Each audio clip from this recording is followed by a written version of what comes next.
Today I'm going to show you really quickly how to remove the mirror from a 1990s Miata.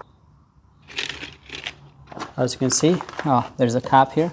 I'm not sure what this is, but there's a cap here that you need to lift, and it's probably dry by now. And you know, this is a 30-something-year-old car.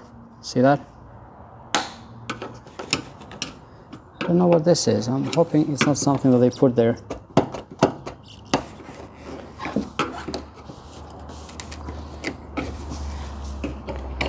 Oh, there you go. So once this tab is up and just a little bit broken, you can see there's two Phillips screws, one on each side. So let's remove them real quick. This one will probably be too big. Nope. Okay. There you go.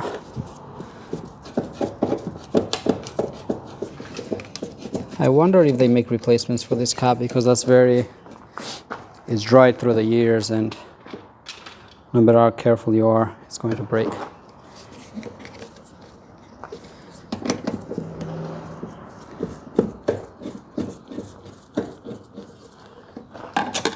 Okay, this is what the screw looks like.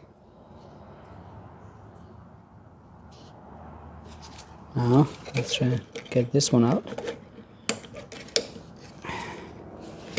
Maybe go the other way.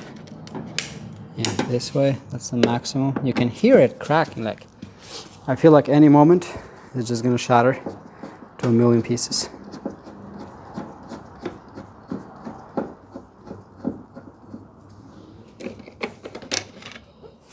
Alright, does it come off?